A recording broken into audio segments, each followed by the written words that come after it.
Welcome to Tesla Boomers. My guest this morning is Dr. John Downing, my friend for the last 25 years. And today we're going to talk about John's experience with Tesla. Let's do it, John. Okay. Yes, I've had a Tesla S now for 7 years. Love it. It's by far the best car I've ever had. It's certainly not perfect, but they keep improving it a little bit.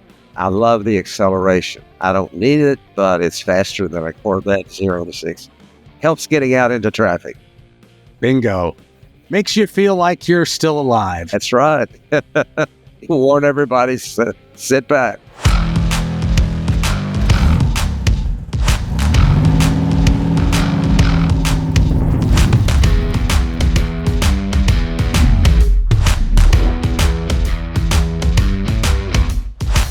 We're going to focus on the experience that you've had with Tesla. And what I'd like to do is just ask you to begin with. So, what was your first car like growing up? Oh, my first car was a used 1950 Chevrolet coupe. 1950. Right. And at the time, how old was it? At the time, it was about 5 or 6 years old. I was in high school. And you got a car in high school. Right. And so what was that car like driving? Oh, it was great. And I could play with the engine and put on 4-barrel carburetors. And it was a nice, simple piece of machinery. How did driving that 1950 vehicle compare to driving a Tesla today?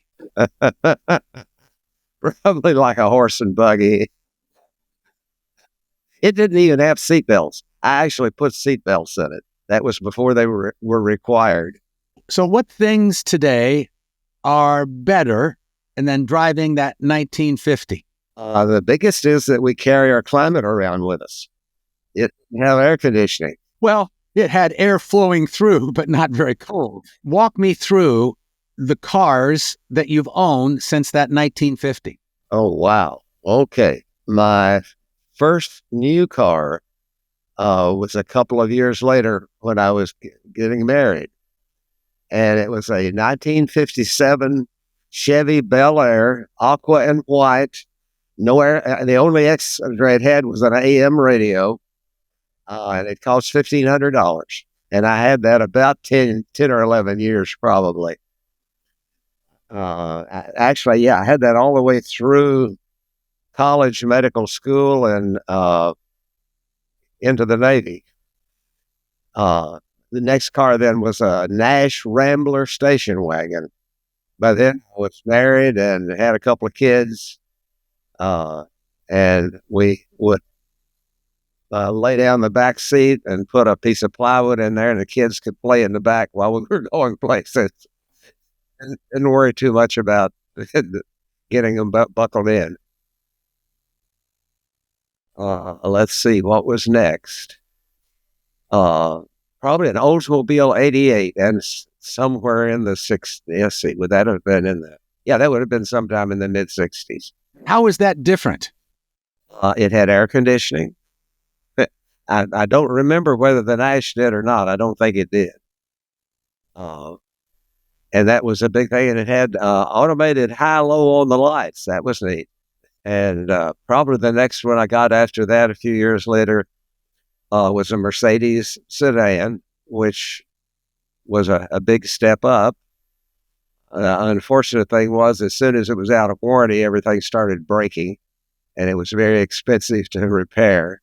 Let's see what in the world came after that. Probably an Infiniti sedan, and that had a fair number of automated things on it, which was nice. I had it about 4 or 5 years, traded in for another Infiniti 2014, which I still have. It's a hybrid. It's a hybrid. Oh, okay. So that was your first taste of electric. Yes. And then transition to, when did you discover, or how did you discover Tesla? Okay. I've been a Consumer Reports uh, believer for many, many years. I don't buy anything hardly without looking and see what they recommend. But they tested the Tesla S back 2014, 2015, whenever somewhere in that neighborhood. And they gave it the highest rating of any car they'd ever tested. And that impressed me greatly. A couple of years later, a good friend of mine here had one, took me for a ride, and I loved it. It was so comfortable and quiet and fast. So in 2018, I decided to go ahead and buy a Tesla, a 2018 Tesla S. Model S. Great. In 18, and that's the one that you're driving today. Nothing is perfect in this world. That's for sure. And you've told me that you've had some difficulties. Not early on, but later on, right? The first 4 years, I did not have any problem at all with it. Had to put a new set of tires on it.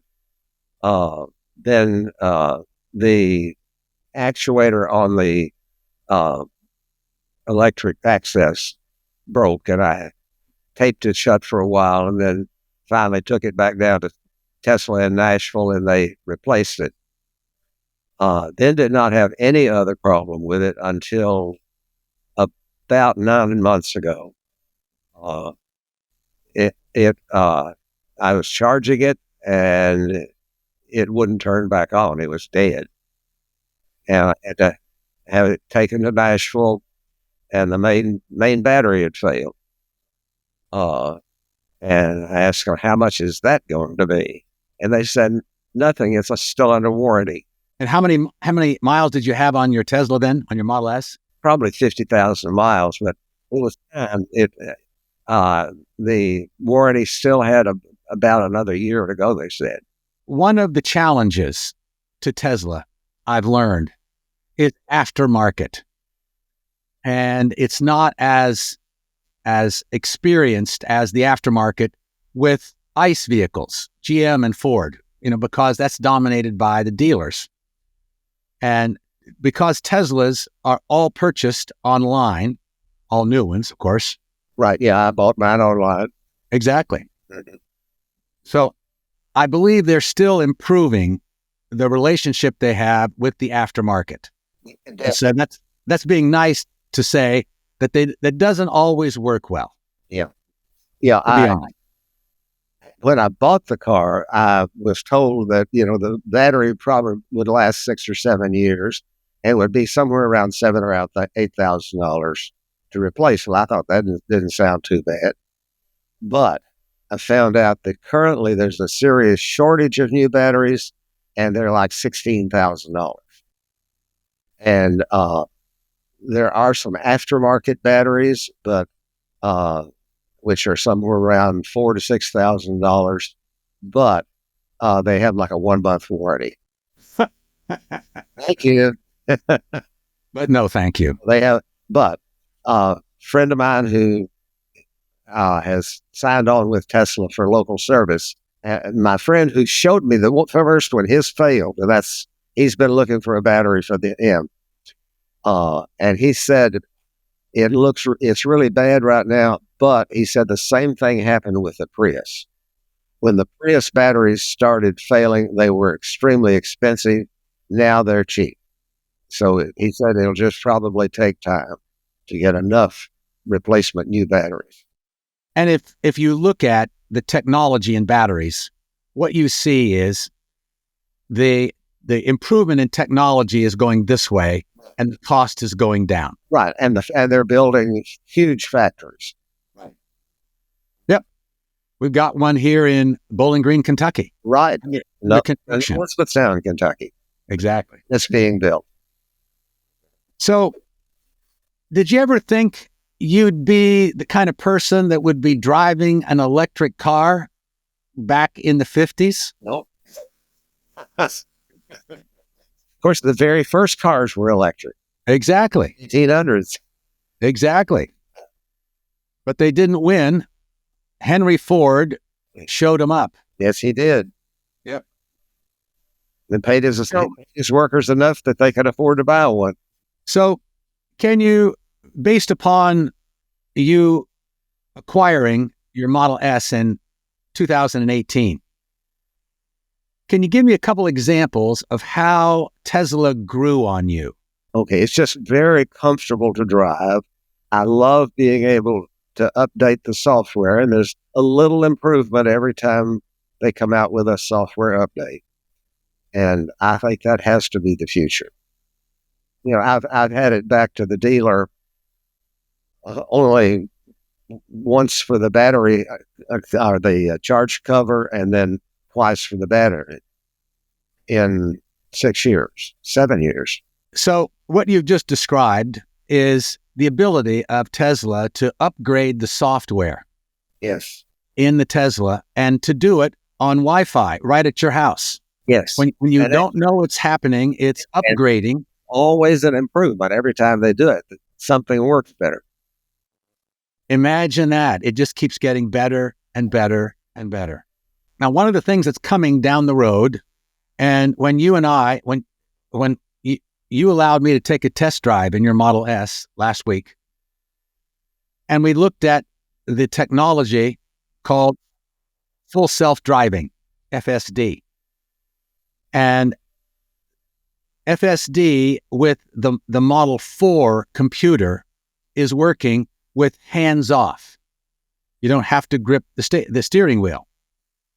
But with the 3 computer, Tesla is still building the software to be able to not have to grip the steering wheel. And when I was with you, I'm sure you remember, I took my hands off multiple times and it kept turning off. Like, no, you got to keep your hands on that damn steering wheel. It was a pain in the you-know-what. Yeah, it will really chew you out if you take your hands off. And you explained to me that it will shut it off. And then you'll have to call in to be able to get it to work again. No, you don't you don't have to call in to get it going again. Okay. But if you do that 2 or 3 times in the drive, it says you can't use this anymore on this trip. On this trip. Got it. Okay. Even though it's a pain in the patoot, what Tesla's doing here is emphasizing safety. And they won't take an advance in technology unless it's proved to be safer. And what we know is that FSD, full self-driving, is so good on the new Teslas that it will be unveiled in Austin in their CyberCab.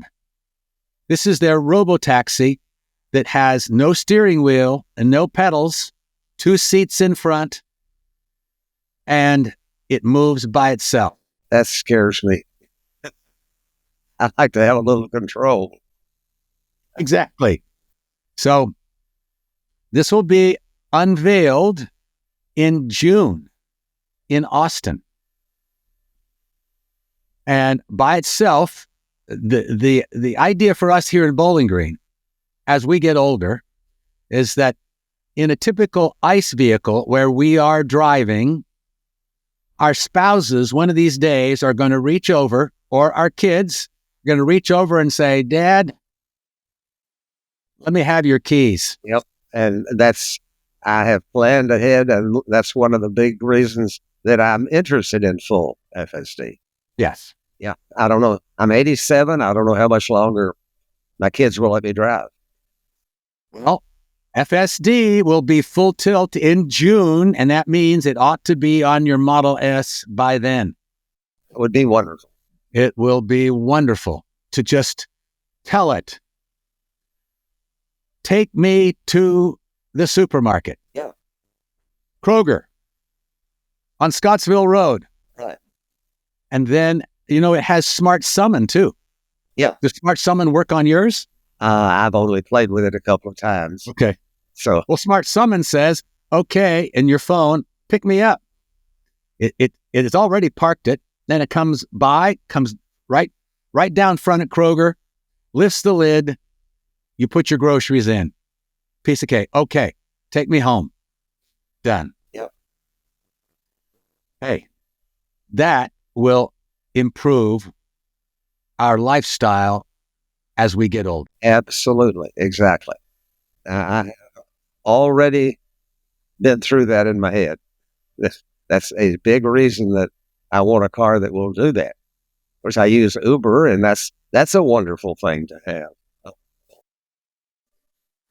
So, have you investigated the difference in the cost of a CyberCab versus Uber? No, have not. So, at present, it appears that Tesla will probably come out at the same price as Uber, maybe a little lower. And then it will begin reducing the price. One other thing I love about it is being able to charge it at home. I don't have to stop at gas stations. I have to pay attention, when I need to charge it. But it really is very inexpensive. My electrical bill has not gone up much at all, not nearly as much as I was spending for gasoline.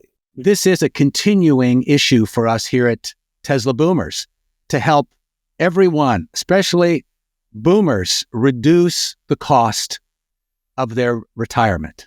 If you'll follow along with us, every week we'll provide you with more and more tips for how to reduce your cost of retirement and enjoy it even more. As you have investigated both the auto drive and FSD, what issues do you think Tesla has to improve?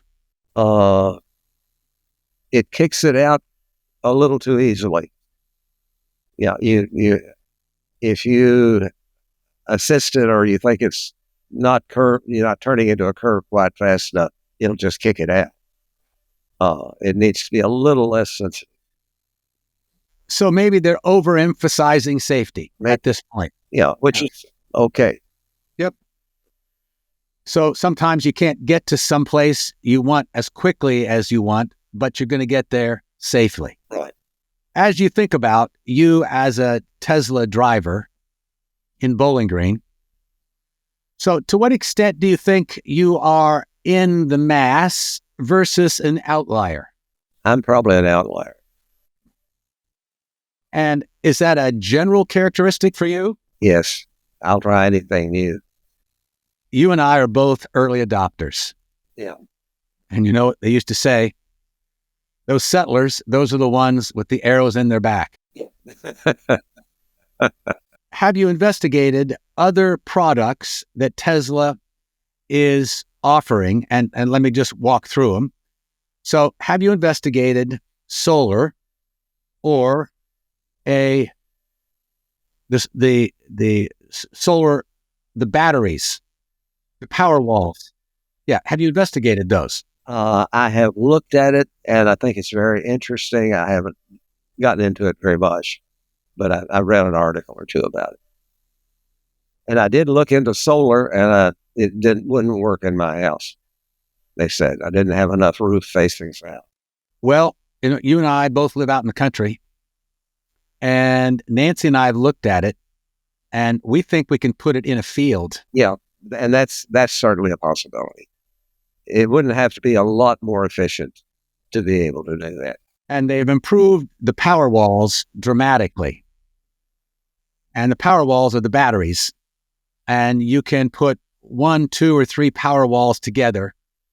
And if you've got solar, of course, then the solar fills up the batteries.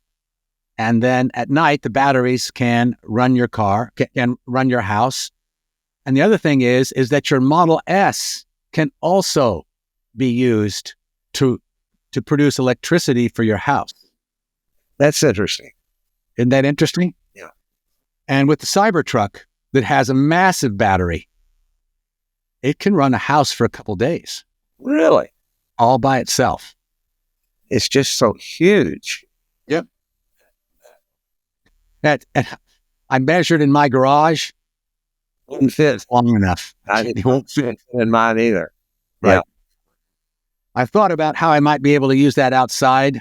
I think it's just too big. My friends tell me, who have Cybertrucks, that it's like driving the best Cadillac It's so smooth and comfortable. I haven't yet driven a Cybertruck, but I will. Maybe you and I ought to go to Nashville one of these days and just drive. I would love to do a test drive in one. Okay. If it was half the size it is, I'd buy one. Just too big. I know, it's massive. So I don't believe, though, as you're driving it, when you're driving it, it doesn't feel big. It just is big. So what else is Tesla doing? Well, if you look at what the Model S really is, because it's connected to Tesla electronically, it's really a robot on wheels. Elon Musk has set as his overriding vision to colonize Mars. Since he was a kid. He doesn't think small. Exactly. So if you're going to colonize Mars, the shortest time it takes to travel from the Earth to Mars is about 8 months. So are you going to put a person in a rocket ship for 8 months? The answer is... And provide life support and food. Yeah. But you could do it with a humanoid robot. Yeah. Sure could. That's what Tesla is working on. Okay. I know you know it. And so these humanoid robots they're operating now, and Tesla is working out all the mechanics of how to replicate the human hand with a robot. And they're getting closer and closer. I'm sorry? I say, and that is very complicated. Very complicated, yeah. Our hands are amazing tools. Yep. So ultimately, Tesla will begin by using their humanoid robots in their factories. And Tesla already has thousands of people working in their factories. And they're building a new Megapack factory in Texas. Just announced it a couple days ago that they're building it. And they're going to build more factories, and more of those jobs are going to be taken over by Optimus, their humanoid robot. So, John, one of the things I'm really interested in talking to you about is what's happening with AI, artificial intelligence, that will be incorporated into the Optimus robot and into your Model Y. When you look at Grok, which is the AI component on X, and you're able to put on the function of talking to Grok. There's one of them that says, "Not your doctor." I think they're just playing defense with that title. But in fact, when you click on it, you can ask Grok a medical question. And Grok has been trained to look at all of the medical information that is available on the web in the world. Access it, and then Grok will talk to you. So it's easy enough to do. You can just say, I'm just not feeling up to speed today. And Grok will say, "I'm sorry to hear that. How do you feel?" "Well, should we have this conversation?" How do you think that will affect the medical industry going forward as a physician? I think we'll adapt to it, and it'll be useful. You are, until the end of the month, an ophthalmologist. So talk to us about, open up your blinders and talk to us about how it would be possible for a robot to be able to see and analyze what you see for the benefit of a patient. There are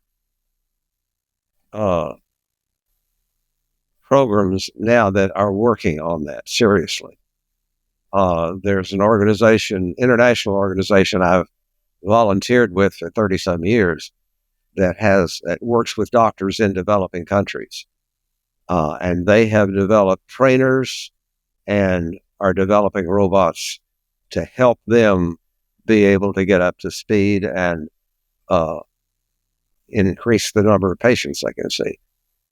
And that's fascinating. There's quite a bit of turmoil that's going on under the surface about robots replacing human jobs. Right. And it is something that we ought to discuss as human beings. Yep. But the first level of replacement will be on jobs that are dangerous. They are dirty. They're boring. Right. And there are plenty of those. Yes. And so ultimately, what human beings will be able to do that robots will not be able to do is how to think about adding value to another human being. Don't you think? And it's going to take a lot of people to maintain those robots and upgrade them. So, so far, every time there's some new technology, all the way from looms back at the beginning of the industrial age, where, the Luddites got in and tried to break them up. Turned out, though, people ended up with more jobs. They were just higher skill jobs, and that has really helped the individual to make more with less effort and time.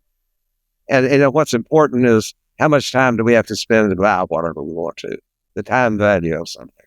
Well, it will be a massive paradigm shift, a massive change in thinking. But it always has been. Since From the beginning, the industrial age, before the million years or so before that, we didn't do much. Exactly. We were just kind of fancy apes. I've got a favorite 2 photographs, and I don't know if I've showed it to you, but the one is looking at New York City downtown in 1900. Oh, yeah. With all the horses and the... No. There was one horse and buggy and 99% horses and buggies, one car. Yeah. And 100 tons of manure a day to clean. Exactly. 13 years later, photographed downtown New York, all Henry Ford cars, one horse and buggy. Right, for the tourists. And imagine the conversation that went on when they discussed, what are we going to do with the horses? It was a massive disruption. However, the technology got people from one place to another faster, more safely, and without the manure. Yeah. So, just like today, then we're looking at the possibility of humanoid robots.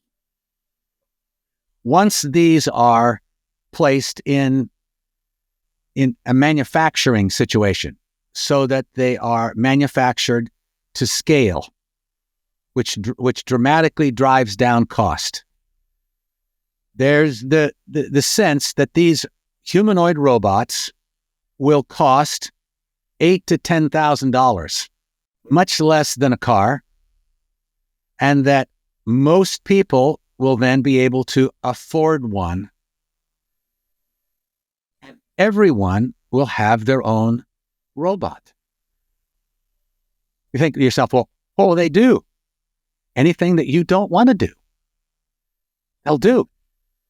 I mean, imagine, for my future, John, I'm only 74. You're a youngster. Exactly. So I don't think I will ever go to a nursing home. I think a humanoid robot, the progress is being made now, that when my physical limitations would cause me or someone to say, you need to go to a nursing home, I'm going to say, no, I'm going to be taken care of at home by my robot. It'll go out and do my grocery shopping. It'll be connected to all of the medical technologies that will understand what my blood work is, how I'm breathing, all that sort of stuff. That's available today. Doctor can look at that, all of that remotely. Exactly. And when you can then tie the knowledge of AI to all the medical information, then my sense is, and you can give me some feedback on this, we're still going to need specialists. Oh, yeah. But GPs, maybe not. Maybe not, yeah. We will still need surgeons. Yes. That's people's insides are just similar, but not exact enough for a robot to follow. Yep. I don't think. So how does Da Vinci work? Yeah. It magnifies, or it smooths out your movements, gives you better vision. Wow. It's amazing. I had my knee Da Vinci'd a couple of years ago, and it worked great. Yeah, it has greatly improved prostate surgery. I know. And I'm not aware of all the different things that's used for it, but it has really improved prostate surgery. John, we've talked about the ability of Tesla to be able to make our lives better. And you're experiencing the Tesla EV right now. Are there any other things that Tesla's doing or that Elon Musk is doing that you think will benefit you as you grow older? If he can effectively cut down the size of government and expense, that would be huge. Using an axe at the moment. The ideas are flowing and we're looking for the actions. Any final comments you would like to say regarding your experience with Tesla? It's certainly, it's like everything else. There are a lot of positive things. There are a lot of things that still need to be worked out, but I expect that's going to be true forever. We can incrementally improve things, but we're never going to make perfection. And we have to keep trying.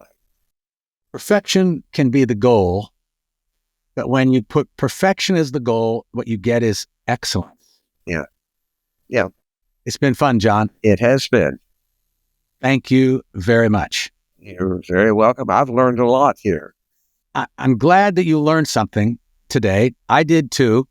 And if our viewers would like to learn more, then make sure that you connect to me and sign up for future podcasts.